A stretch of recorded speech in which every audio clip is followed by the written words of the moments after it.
Hello everybody, I hope you are doing great. Today I'm going to talk about another repetitive aviation questions. How much fuel an airplane carry for a flight? I'm Captain Saeed and you are watching me on Aviation at Home channel cooperated with Camille Aviation. So if you're ready, let's get started. In this video, I'm not going to talk about quantity of fuel or kilograms of fuel, as far as each airplane has its own fuel consumption. This can vary as much as 50 kilograms per hour for a single engine airplane to 5,000 kilograms per hour for a heavy commercial airplane.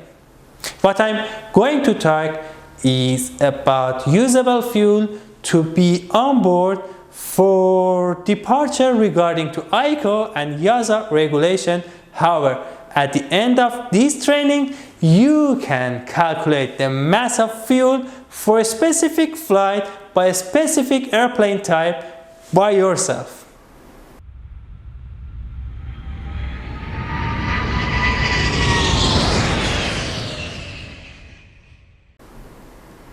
In commercial jet engine airplanes, usually the usable fuel to be on board for departure must be the amount of A. Taxi fuel, B. Trip fuel, C.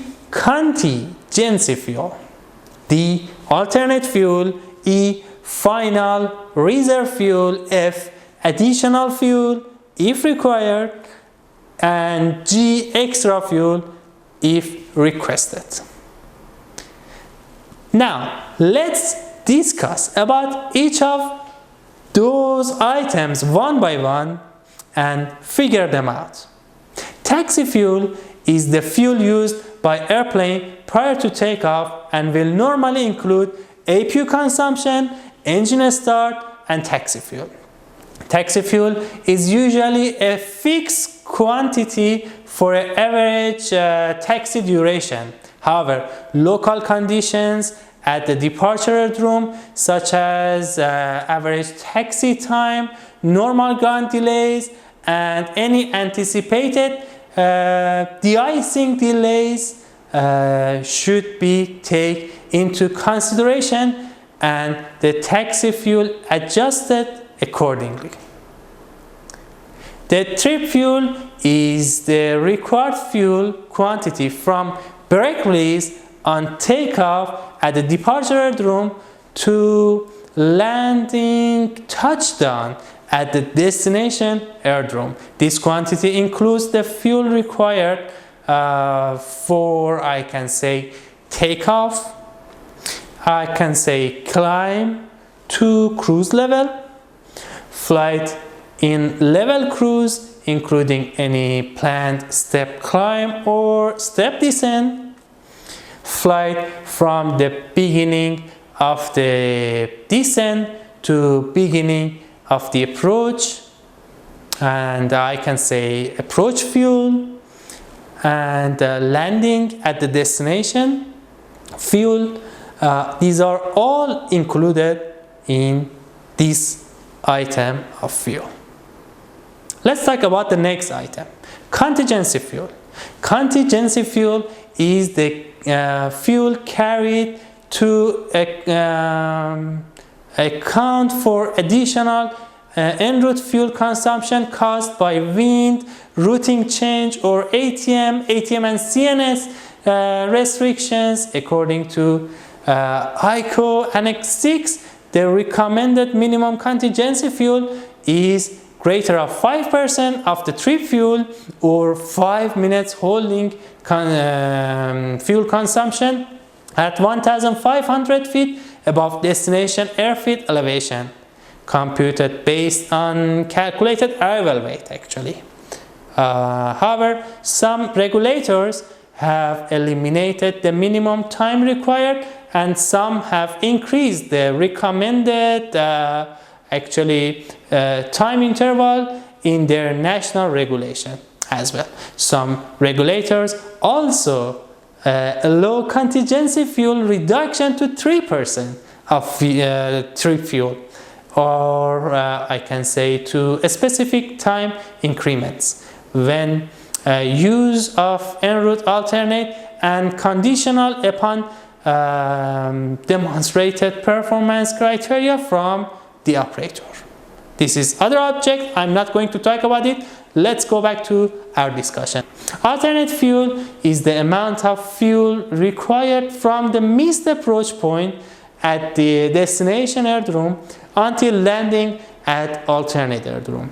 It takes into account the required fuel for missed approach at the destination airdrome, actually, climb to en route alternate, cruise and descend at an alternate airdrome, approach at alternate, landing at alternate airdrome.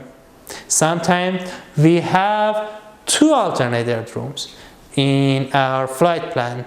When 2 alternates are required by authority or company regulation, whatever, alternate fuel must be sufficient to proceed to alternate which required the greater amount of fuel.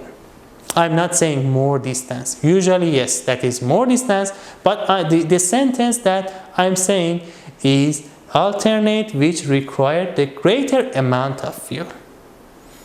Final reserve fuel is the minimum fuel required to fly for 30 minutes at 1,500 feet above the alternate airdrome, or if an alternate is not required at the destination airdrome at holding speed in ISA condition, some regulating authorities required sufficient fuel to hold for 45 minutes. Additional fuel which is added to comply with the specific regulatory or company requirement.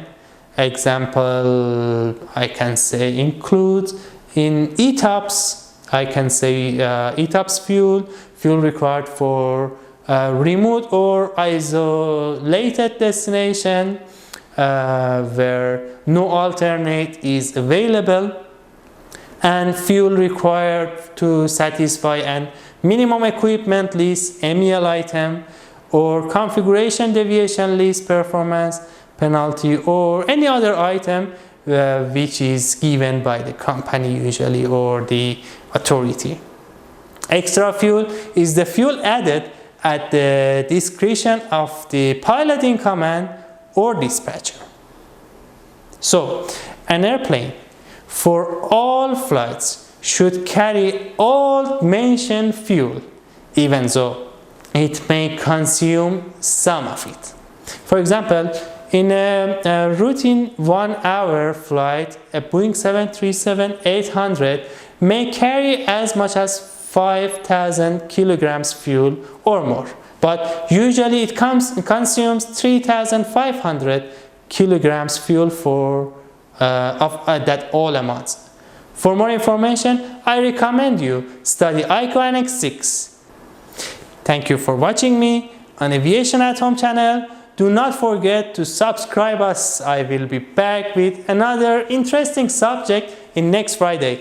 If you are interested in aviation, be informed. We have more than 200 videos in our website, our YouTube channel, and Instagram page. See you next Friday.